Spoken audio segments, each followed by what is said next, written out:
that you answer them together. The Building Bridges Initiative Committee, under the stewardship of Ambassador Martin Kimani and lawyer Paul Mwangi, continues to gather views from different stakeholders, and today was Ford Kenya Party's turn. I also presented. The party, through its Secretary General Leseli Simiyu, now joins the list of proponents to change the constitution. Ford Kenya therefore proposes that the country adopts a parliamentary system of government with a president as the head of state and a prime minister as the head of government. The party further proposes that the ministers sit in parliament and engage with members on the floor of the house, for the members will help to shape government policy. Otherwise, when the ministers are not participating in the house, then whatever the members say that there has no influence on government policy. The party further calls for more public participation and that the proposed system will diffuse the bitterness that comes with the presidential tussle, and that an electoral college should be tasked with electing the president. On devolution, the party proposes the empowerment of the Senate for it to play a tangible oversight role to the governors, besides calling for the increment of county funds allocation from the current 15% to 35%. Political players have been accused of perpetrating violence and blatantly disregarding election rules, and that was also highlighted by the party, which called for stern measures against such individuals. The party, being a sister party to ODM, has been embroiled in tussles within the NASA coalition, and its Legal Affairs Secretary Eunice Lamala highlighted the matter.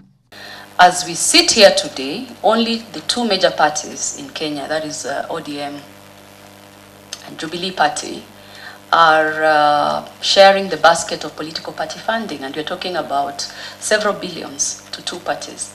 What does that do to the people of Kenya in terms of the strength of opposition? When you look at Article 91, and I think you'll have the time to look at it and read, there is a clear intention to strengthen political parties and fund them. And I think there's need to look at how that can be properly implemented. It's not being done now, and I don't. Eastleigh, however, claims the committee as constituted does not reflect the face of the country. Neither are all political parties adequately represented, except for ODM and the Jubilee parties. He says that has been extended to the public service and now tabled proposals, which he says, if implemented, will address the issue. We must legislate against negative ethnicity. This has been done before in other places. A department should be set up in the Public Service Commission to tackle this malaise. The Inclusivity Department, which I call the Inclusivity Department, which should have a database of all employees in the public service, including counties. All appointments before being promulgated must be cleared by this department. A formula based on all ethnic groups in Kenya should be crafted such that all groups are included in the public service proportional to their share or percentage of the national population.